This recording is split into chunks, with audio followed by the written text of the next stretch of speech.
हाजरीन आपका बेटा है अकबर साहब? हाँ रियाज, ये मेरा बेटा है। मगर तुमने इसके चेहरे पर बाप के लिए नफरत देखी, इसने मुझे पहचाना भी नहीं और चला गया। सब ठीक हो जाएगा अकबर साहब, सब ठीक हो जाएगा। मुझे क्या मालूम था कि हर रोज जिससे मकान के किराए का तकाजा करने में उसके घर जाता हूँ वो आपका बेटा है। तो तुम्हें उसका घर मालूम है? जी। तो नहीं नहीं अकबर साहब, अभी आप वहां नहीं जाएंगे क्योंकि आप सामना नहीं कर पाएंगे अपने बेटे से।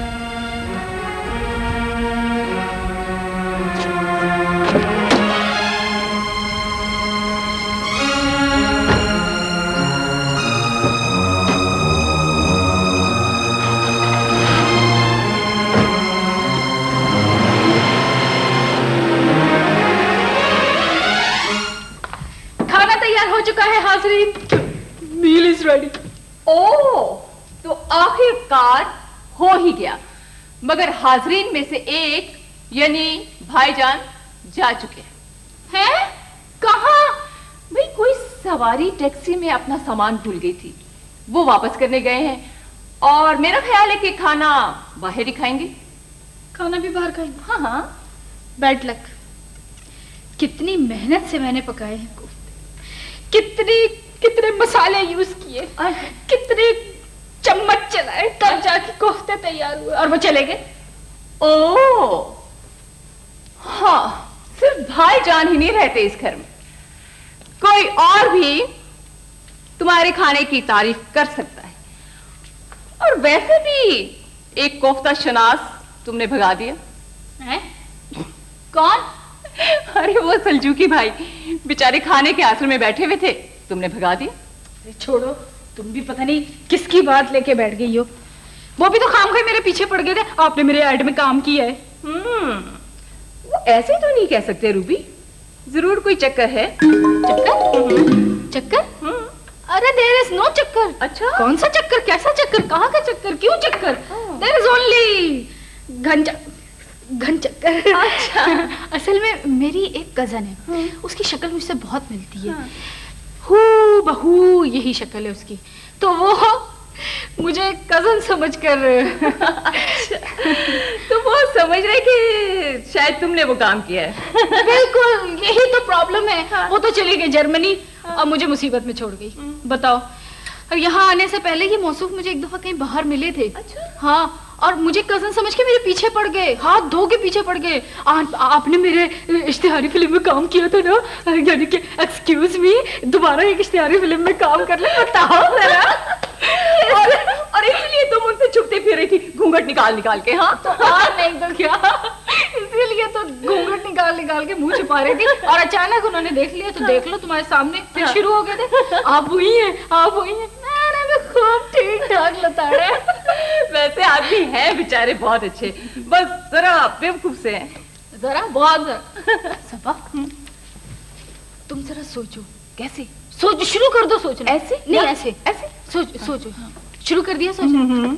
तुम जरा सोचो, अगर कभी ये मौसूफ मेरे डैडी के सामने आ गए। हाँ।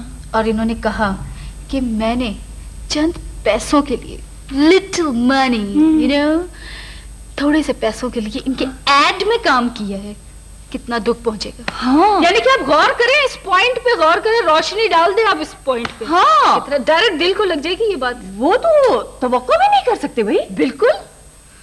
हाँ।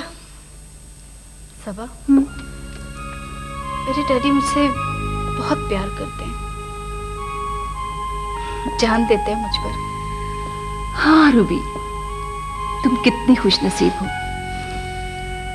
कि तुम्हारे लिए एक मोहब्बत करने वाले बाप का साया मौजूद है। औलाद भी मेरे साए से गुरेजा है। एक बेटे को पता चला कि मैं गांव से शहर आ गया हूं तो मेरे पहुंचने से पहले तफरी के लिए कहीं रवाना हो गया। दूसरा सरे राहे नजर आया तो मुझसे मिले बगैर यूं चला गया जैसे कि मैं उसके लिए एक अजनबी था। ये बदनसीबी है रियाज। नसीबों को इल्जाम क्यों दे रहे हैं अकबर साहब? ये आपकी अपनी गलती है। मैं आपका मुलाजिम भी हूं और दोस्त भी, इसलिए कहने का इतना हक जरूर है कि जवानी में जो फसलें आपने बोई थी आज बुढ़ापे में काट रहे हैं, तो कोई ना कोई कांटा तो जरूर चुभेगा ना सर। तुम भी मुझे इल्जाम दे रहे हो जैसे सारा कसूर मेरा है। मेरी कोई मजबूरी नहीं थी। मानता हूं कि आप बहुत मजबूर थे, लेकिन औलाद तो सूखी जमीन की तरह बाप की मोहब्बत की प्यासी होती है। वो किसी और वादी में बरस कर आने वाले बादलों की मजबूरियां नहीं जानती, सिर्फ अपनी मिट्टी की तपिश महसूस करती है। आप इस बात से भला कैसे इनकार कर सकते हैं कि सुहेल और सबा कभी भी आपकी मोहब्बत से सैराब ना हो सके?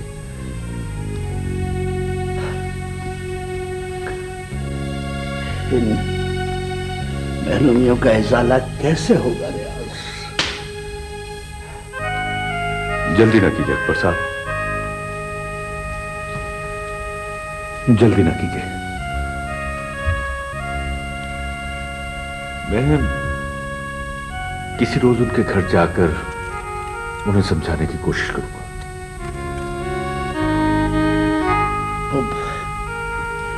जल्दी में मुझसे एक गलती हो गई। मैंने बारानी साहब को फोन कर दिया कि मैं शहर आ गया हूं और उनसे मिलने के लिए आऊंगा।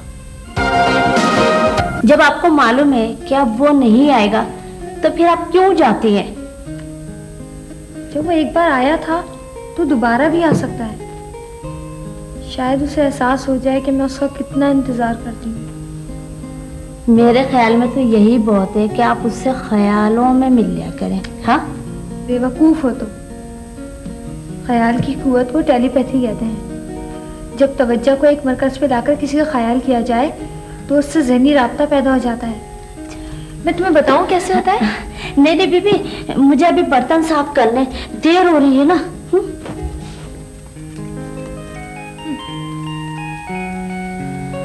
ये लोग क्या जाने टेलीपैथी किसे कहते हैं, लेकिन मुझे भी तो नहीं पता कि टेलीपैथी कैसे करते हैं।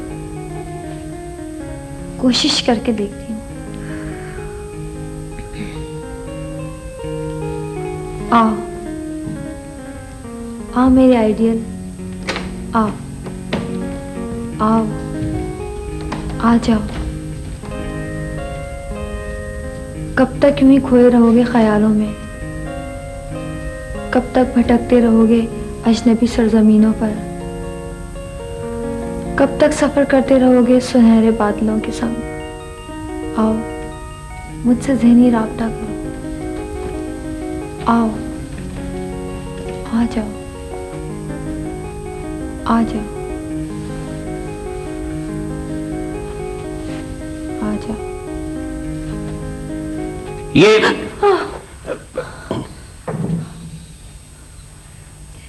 ये सेठ अकबर हैं, बड़े साहब के दोस्त। हाँ हाँ, मुझे याद आ गया। आप 4-5 साल पहले भी यहाँ आए थे शायद। हाँ, मगर तुम सपना बेटी क्या कर रही थी? कुछ नहीं कुछ नहीं, इस घर में ऐसी बहुत सी चीजें होती रहती हैं। खो गए तेरे प्यार में हम, अब होश में खुदा नहीं खुदा आपकी तारीफ। ये अकबर अंकल है, डैडी के दोस्त। पहले आए थे लेकिन आपसे मुलाकात नहीं हुई थी। ओह अच्छा अच्छा, बहुत खुशी हुई आपसे मिलके। मुझे भी होती। ये गाने के अलावा आप क्या करते हैं? ये एफए के इम्तिहान दिया करते।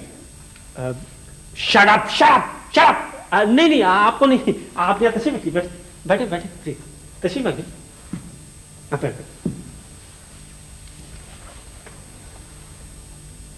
अरे छोड़ो, अरे मैं कहता हूं छोड़ो छोड़ो मुझे। अरे अरे अरे अरे छोड़ो छोड़ो, अरे खबरदार खबरदार खबरदार। अरे छोड़ो यार, हटो ना भाई। क्या हो रहा है यार, ये क्या तरीका है? क्या हुआ, क्या बात है? आप इन्हें तमीज सिखाइए इंस्पेक्टर साहब। इन्हें मालूम होना चाहिए कि थाने में एक मुअज्जिज आदमी आया हुआ है। कौन है वो? कौन? अरे मैं हूँ मुअज्जिज। बड़े अफसोस की बात है, एक इतनी मुअज्जिज शख्सियत आपको नजर नहीं आ रही है। कौन हो तुम? मैं J D, GMADI J D, mister J D, matric second division from Sargodha division. ठीक है, क्यों लाया इसको? जनाब आपने बताया था कि एक हफ्तुलवाज आदमी किसी टैक्सी से जहेज का टेची कैसे ले गया था, वही है। अरे क्या? अरे भाई खफ्तुल हवास है तो उसे पकड़ो, मुझे यहाँ क्यों ले आए? सर ये हमें एक बड़े पाइप के पास नजर आया और हमने इसे काबू कर लिया। काबू? अच्छा, तो मुझे खफ्तुल हवास समझकर इन्होंने काबू कर लिया। क्या मतलब है इनका? क्या मैं नॉनसेंस हूँ? हालांकि मुझ में 6 के 6 सेंसेस मौजूद हैं। क्या कह रहे हो तुम?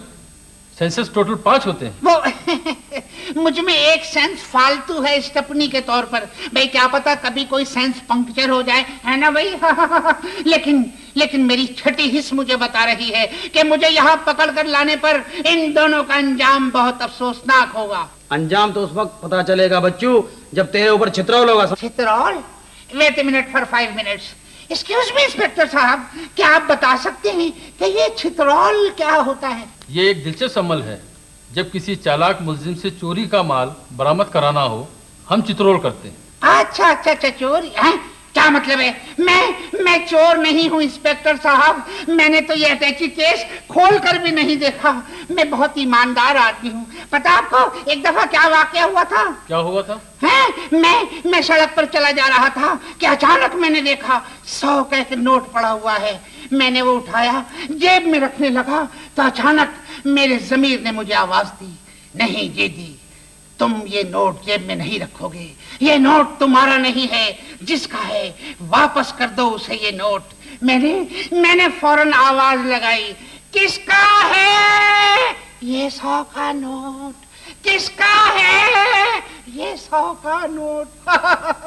ये होती है ईमानदारी। बिल्कुल दुरुस्त।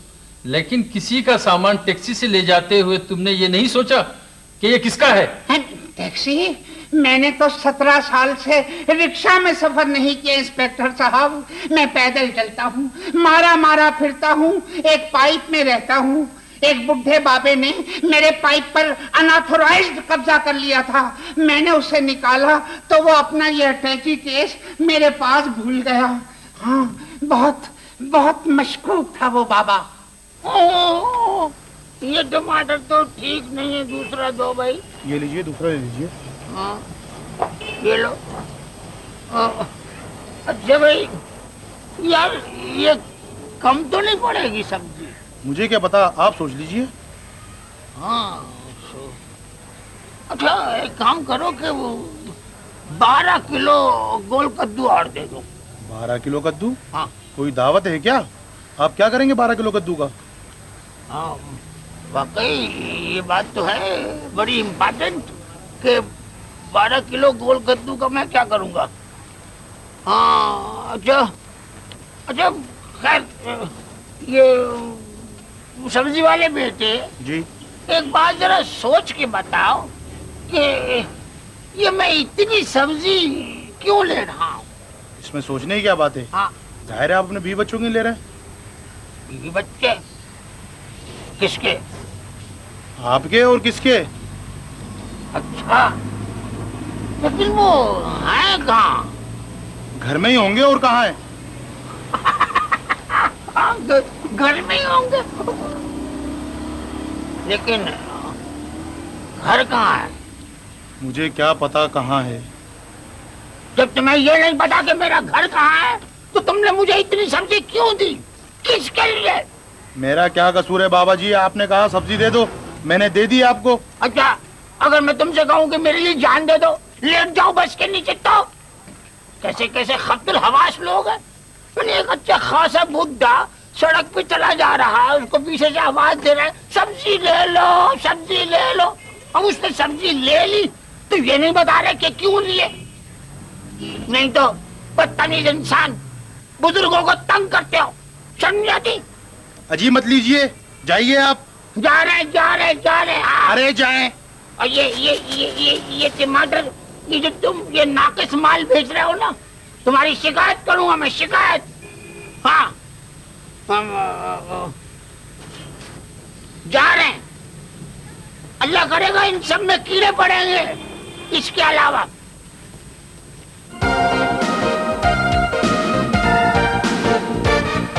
हाँ, वो मैं खान साहब से पूछने गई थी कि फ्रेंच फ्राइज कैसे बनते। चलो फ्रेंच फ्राइज सही, और वो भी बहुत उम्दा थे। ये वो थोड़ी थे, जो मैंने बनाए थे वो तो जल गए। नहीं भाई, कोई बात नहीं, घरदारी तो आते आते आती है। वैसे मेरी बेटी को मताने का बड़ा शौक है, और इसी वजह से उसकी तवज्जो घरदारी की तरफ नहीं गई। वैसे किताबें बहुत पढ़ती है वो, जैसे नफ्सियात और फलसफा वगैरह। Good good. सारी तारीफें सपने की ही किए चले जाएंगे, मेरा कोई जिक्र नहीं कि मैं कितनी किताबें पढ़ता हूँ। Very good. अच्छा ये बताओ बेटा कि तुमने लिटरेचर में क्या क्या पढ़ा? मेरा मतलब है क्लासिकी अदब में किसे किसे? परसों मैं एक किताब लाया था तारीखी, उसका नाम था टार्जन की वापसी। अच्छा।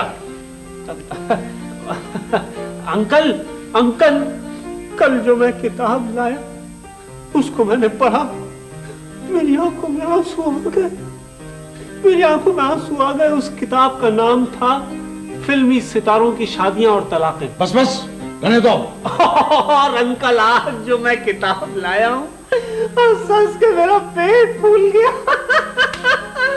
आप जरूर पढ़िएगा प्लीज। क्या नाम क्या है बेटा उस किताब का? उस किताब का नाम है कहो का पिटारा और ही हूँ हाँ। तो सारा अदबी ज़ोक आज ही बता दोगे? देख रहे हैं अंकल आप, डैडी की इसी सख्ती की वजह से मैं एफए में माशाल्लाह 4 दफा फेल हुआ।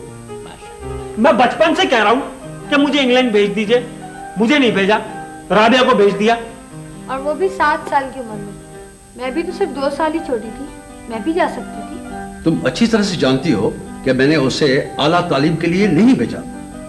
वो तो तुम्हारी खाला बेऔलाद थी, उसने राबिया को अपनी बेटी बना लिया, वो उसे साथ ले गई। ऐसा लेके गई कि हम बहन भाइयों से मिलने तक ना दिया। छोड़ो भाई, इसमें नाराज होने की क्या बात है? तुम दोनों जब चाहो इंग्लैंड जा सकते हो। तो डैडी जाने दे तब ना, ये तो अहमक समझते हैं हम दोनों को। भाई वो महारानी, मेरा ख्याल ये है कि तुम्हारी साली का तुम्हारी बेटी को ले पालक बनाने का शौक पूरा हो गया होगा। बुला लो उसे, मैंने भी उसे परसों से नहीं देखा। तो मेरी भी तो तुम्हारे दोनों बेटों से मुलाकात नहीं हुई। आप इतने बरसों से गांव में रहे, न मेरी मुलाकात दिलावर से हुई और न सोहेल ने मिलने की जहमत की। मैंने अपनी सी पूरी कोशिश की है सब, उस बूढ़े को बहुत तलाश किया। अब अगर वो नहीं मिला तो इसमें मेरा क्या कसूर है? आप परेशान हो भाईजान, आपका दिल तो मुतमईन है ना कि आपने उस गरीब औरत की बेटी के जहेज का सामान वापस करने की कोशिश की थी। साहब, ये आवाज तो रियाजुद्दीन साहब की, लेकिन मैं साहब कब से हो गया? आ जाइए रियाज साहब। अस्सलाम वालेकुम। वालेकुम सलाम। क्या हाल है सबा बेटी? जी ठीक। तुम कैसे हो सोहेल मियां? जी आपकी दुआ, लेकिन आप आज इधर कैसे निकल आए? हम जल्दी आपका मकान खाली कर देंगे। ओहो, अरे क्या था, तुम तो सचमुच सीरियस हो गए? ये क्या हाल है सबा बेटी? जी ठीक। तुम कैसे हो सोहेल मियां?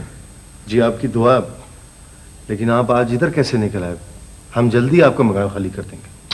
ओहो, अरे क्या था, तुम तो सचमुच सीरियस हो गए?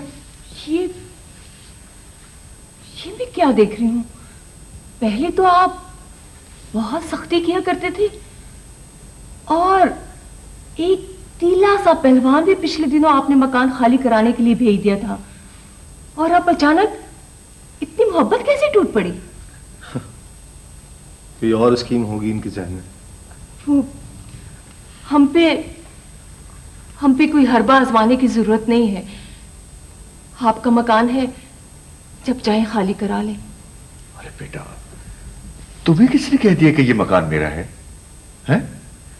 भाई मैं तो किसी के लिए जायदाद का किराया वसूल करने का काम करता हूं। किसके लिए? सोहेल साहब जानते हैं उन्हें। इन्होंने उनको देखा जरूर मगर मिलना नहीं चाहा। और मुझे देखो कि मैं इतने महीनों से मिल रहा हूं, मुझे ये मालूम ही नहीं हो सका कि तुम अपने हो। साफ साफ कहिए रियासत, ये पहेलियां क्यों बुझवा रहे हैं आप? अब तो हर बात साफ है सबा बेटी। ना सिर्फ ये मकान तुम्हारा है बल्कि सेठ अकबर साहब की तमाम जायदाद है। क्या? डैडी का है ये मकान? हाँ, और क्या? अरे जब उन्हें मालूम हुआ कि मैं तुम लोगों से किराए का तकाजा करता रहूं तो सख्त नाराज हुए। मगर मुझे क्या मालूम था कि वो तुम्हारे डैडी हैं। और वैसे भी मैंने तुम्हें बहुत छोटा सा देखा था, इसलिए शक्लें भूल गया था तुम्हारी। रियाजुद्दीन साहब, मैं जानता हूं कि आपको डैडी ने भेजा। उनसे जाकर कह दीजिएगा कि आपका बेटा और बेटी भूल चुके हैं आपको। क्या कह रहे हो सोचिए? बाप आखिर बाप होता है। हाँ, अगर उसने औलाद के फराइज अदा किए हो तो। शायद तुम्हें इल्म नहीं कि तुम्हारी सौतेली मां 4 महीने पहले गांव में इंतकाल कर गई है। अब तुम्हारे डैडी पर किसी किस्म का कोई दबाव नहीं है। और वैसे भी वो गांव छोड़कर यहां शिफ्ट होने के इंतजाम कर रहे। शायद तुमने उनका बड़ा बंगला नहीं देखा। मुझे कोई बड़ा बंगला देखने का शौक है, ना कोई जायदाद देखने का शौक है, ना कोई बैंक बैलेंस और ना कोई समाजी मुकाम। उनसे कह दीजिएगा कि मैं और मेरी बहन जहां भी रहेंगे खुश रहेंगे। गुर्बत और परेशानी की जिंदगी आखिर कब तक सोएगी? कब तक? बाप के घर में जिंदगी की हर आसाइश तुम्हारी मुंतज़िर है। किसी को धक्के देकर निकालना मुअज़्ज़िब लोगों का शेवा तो नहीं है, लेकिन आप शायद मजबूर कर दें।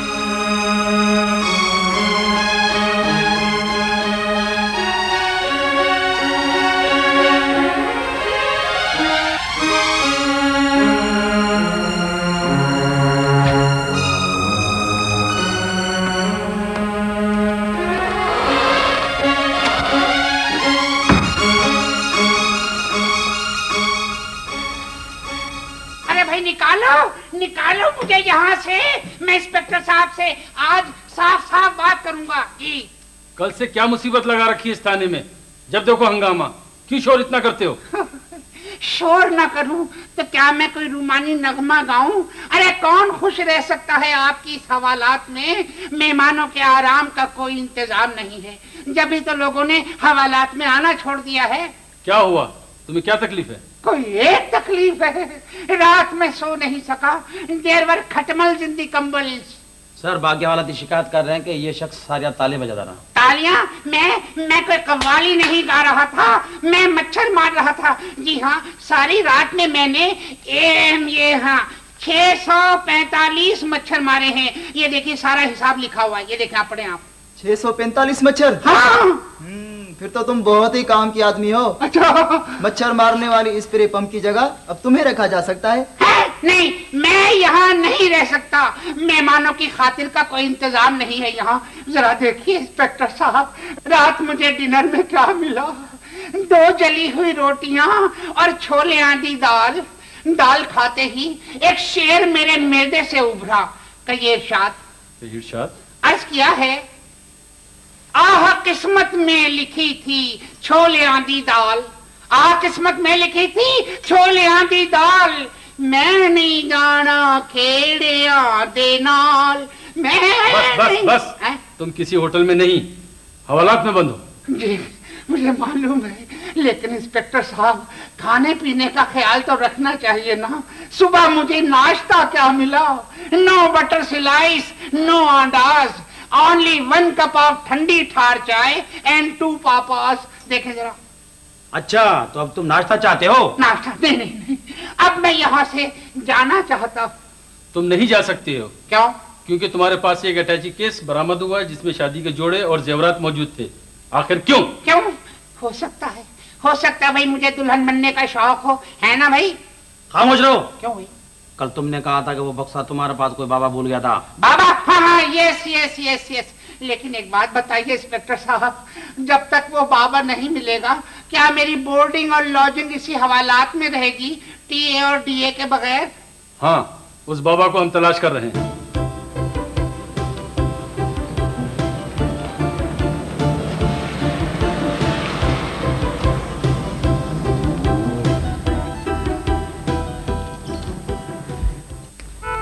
हौसले से काम लो नजीरा, ये मुश्किल वक्त भी गुजर जाएगा। हौसले से भूख नहीं मिटती बेगम साहिबा। ये बच्ची जब दूध के लिए रोती है, मैं सोचती हूँ उसे भूखा मारने से बेहतर है किसी यतीम खाने में दाखिल करवा दूं। नहीं, हरगिज नहीं। तुम इस मासूम बच्ची को किसी यतीम खाने में दाखिल नहीं करवाओगी। बच्चे तो वहां भी पल जाते हैं बेगम साहिबा। हाँ, मैं जानती हूँ मैं कि कैसे पलते हैं वो बच्चे।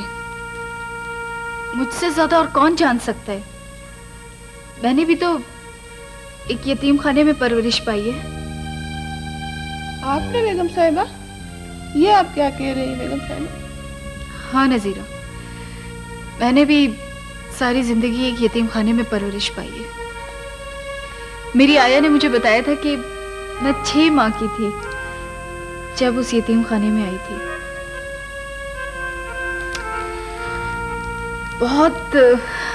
बहुत दुख देखे हैं मैंने वहां, बहुत दुख देखे हैं। ये मेरे पास रह के भी दुखी देखेंगी। इसका बाप एक हादसे में मर गया। मैं अकेली कब तक मजदूरियां करती रहूंगी? बहुत फाके होते हैं बेगम साहिबा, बहुत फाके होते हैं। नसीरा,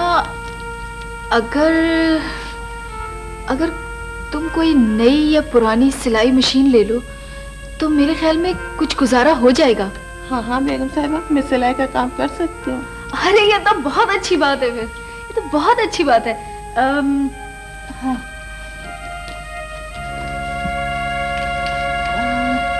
ये लो, ये मेरे पास आखिरी 1600 रुपए बचे, तुम रख लो। जी रख लो, तुम्हारे काम आएंगे। ओह पकड़ो भाई। क्या आपने मुझ गरीब को सहारा दिया बेगम साहिबा, अल्लाह आपको खुश रखे। लेकिन एक वादा करो, हालात कैसे भी हो तुम इस मासूम बच्ची को किसी यतीम खाने में दाखिल नहीं करोगी। नहीं बेगम साहिबा, अब ये मेरे पास ही रहेंगी।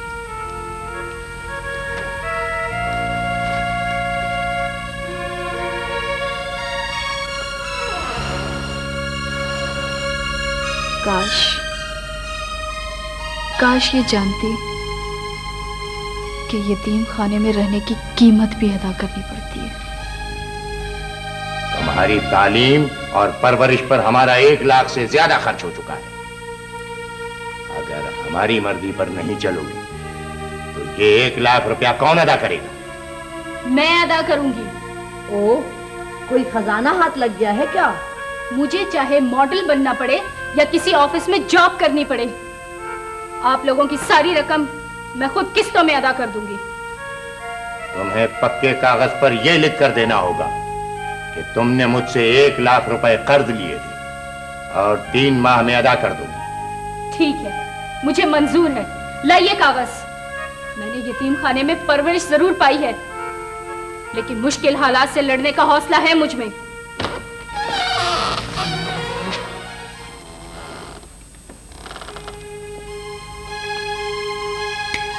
हेलो, ये क्या हो रहा है? खड़े खड़े ख्वाब देखे जा रहे हैं, वो भी दिन में? नहीं तो नहीं। फिर किन सोचों में घूमो? कुछ नहीं सुहेल, मैं सोच रही हूँ कि अब मुझे कुछ करना पड़ेगा। क्यों ना मैं सिलजोकी साहब के किसी कमर्शियल में काम कर लूं। उसकी जुर्रत कैसे हुई तुम्हें किसी कमर्शियल में काम करने का कहने की? उसने कब कहा है? ये तो मेरा अपना ख्याल है, कुछ पैसे ही मिलेंगे ना। इतने बड़े बाप की बेटी चंद हजार रुपयों के लिए कमर्शियल में काम करेगी? क्या मजबूरी है तुम्हें? कर्ज देना है किसी का? कर्ज? नहीं नहीं, कर्ज किसका कर्ज? नो, ऐसी कोई बात नहीं। लेकिन देखो, यूं खाली बैठना भी तो अच्छा नहीं लगता ना। तुम किसी कमर्शियल में काम नहीं करोगी। आखिर क्यों? जब तक तुम मेरे घर पर हो मैं तुम्हें उसकी इजाजत नहीं दे सकता। इजाजत? तुम कौन होते हो मुझे इजाजत ना देने वाले? क्या हक है आखिर तुम्हारा मुझ पर? क्या? मैं तुम्हारे घर में रह रही हूँ, इसका मतलब ये नहीं कि तुम मेरी मर्जी के मालिक बन जाओ।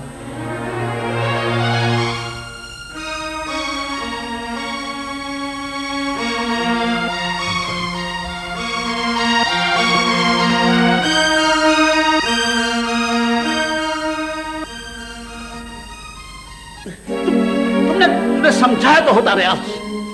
बहुत कोशिश की अकबर साहब, बहुत कोशिश की।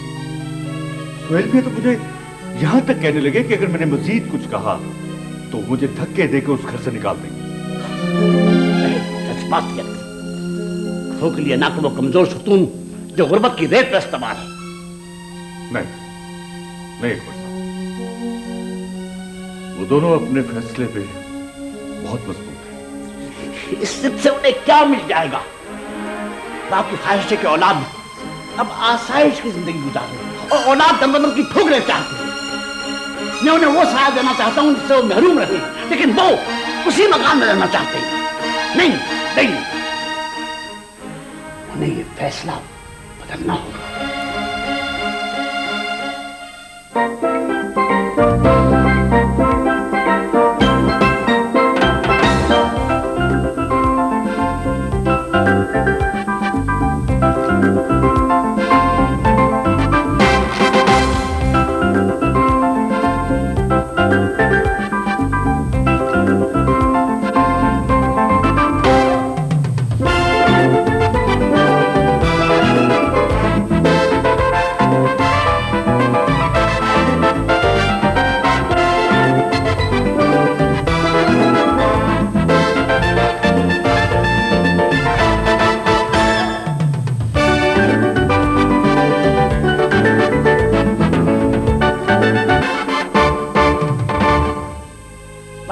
के औलाद अब आसाइश की जिंदगी गुजारे और औलाद दम की ठोकरें चाहती है।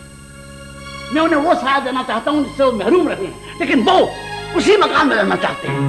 नहीं,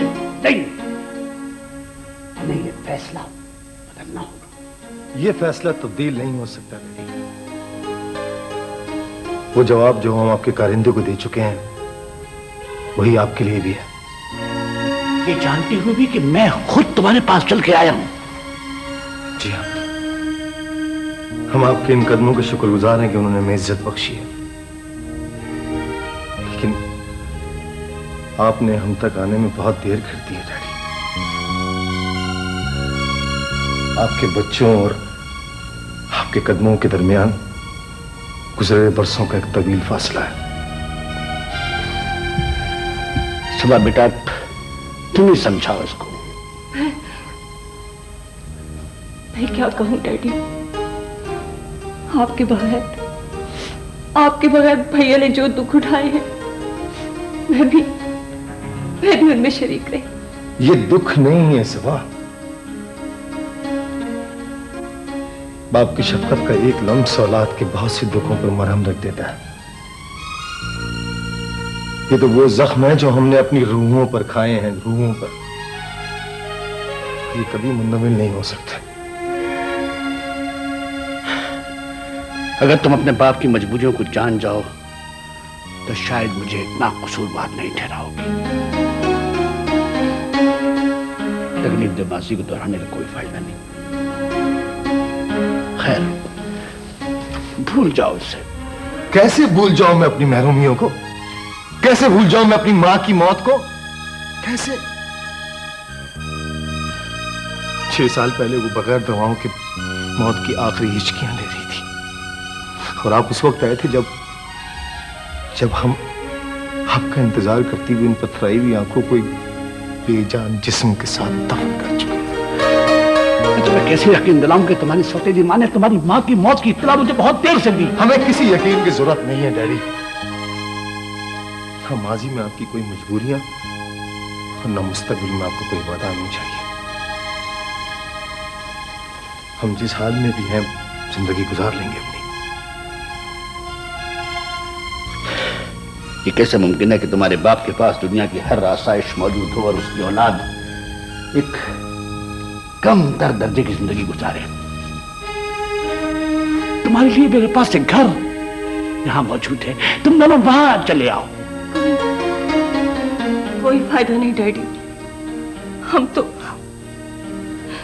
तो इन तकलीफों के आदी हो चुके हैं। हाँ, आसाइशों के बगैर जीना सीख लिया है हमने। औलाद के बगैर जहां आपने इतने बरस गुजारे हैं, कुछ पर ऐसा हो सही। हम आपको इस खूबसूरत घर के दरवाजे पर कभी कदम नहीं रखेंगे डैडी। आप समझ लीजिएगा कि आपकी औलाद आपके लिए मर चुकी है।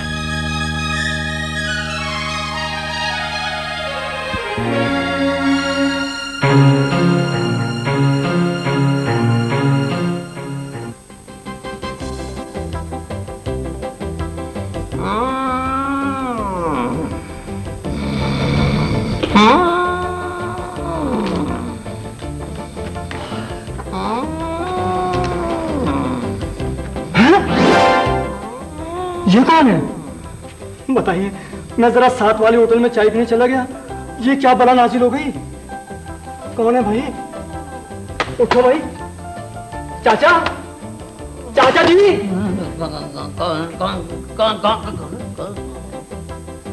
बदतमीज नौजवान, एक बुढ़े बाबा को उठाने का ये कौन सा तरीका है? मैं अपनी गलती की माफी चाहता हूँ बाबा जी, मगर आप फिर भी यहाँ क्यों लेटे हुए हैं? मैं ख्वाब देख रहा था कि एक हसीन ज़ईफा चिलमन की ओट से मुझे झांक रही है। मैं अभी मुस्कुराया ही था कि तुमने मुझे जगा दिया।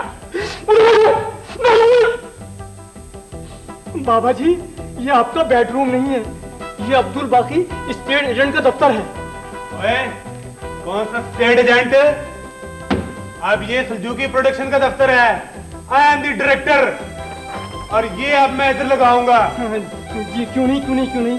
अब ये दफ्तर बम्बे फर्नीचर के आपने ले लिया है। बाबा जी, अब ये इस दफ्तर के नए मालिक हैं, मिस्टर सुजुकी साहब। अस्सलाम वालेकुम। वसाओ। ये आपके नाना है? हाँ जी, ये नाना होंगे आपके। तो फिर कौन है ये और क्या कर रहे हैं मेरे दफ्तर में? मैंने एक रागीर से कहा कि रहने का ठिकाना चाहिए, उसने इस तरफ इशारा कर दिया। इस तरफ इशारा कर दिया? तो बाबा जी, आप रिमोट कंट्रोल से चलते हो? यानी कि एक्सक्यूज मी, और ये रेलवे मुसाफिर खाना नहीं है, प्रोडक्शन का दफ्तर है। किसका? हाँ बाबा जी, ये इश्तिहारी फिल्में बनाते हैं, आपने टीवी पर देखी होंगी। बहन, आप अपने बालों की हिफाजत के लिए भैंस मार का शैम्पू इस्तेमाल करती हैं? जी नहीं, मैं बाल बच गई। और मेरी फिल्म तो वो थी जिसमें एक ऐसे बाबा जी अपने सफेद बालों में काली घटा हेयर कलर लगाकर बाल काले कर लेते हैं, तो ये खूबसूरत और फोटोजेनिक मॉडल फ्रेम में एंटर होकर कहती है, जमाल तुम मुझसे शादी कब करोगे? तो वो बाबा जी मुस्कुरा कर कहते हैं, भाई ये है काली घटा हेयर कलर का कमाल, मैं जमाल नहीं हूं, उसका बाप। वाह वाह वाह भाई, क्या अच्छा इश्तिहार है ये। और कैसे अच्छा नहीं होगा? पूरे 250 रुपए राइटर को दिए थे और 50,000 मॉडल को। 50,000? 50,000? आप ऐसा क्यों नहीं कर लेते कि मुझे मॉडल बना ले? भाई खासा खूबसूरत और फोटोजेनिक हूँ और अच्छा खासा बोल भी लेता हूँ। बहन, अपने होंठ लाल करने के लिए कौन सा पान खाती हैं आप? जी नहीं, मैं पान नहीं खाती, सिर्फ आप लिपस्टिक इस्तेमाल करती हूँ। और ये तो लेडीज इश्तिहार है।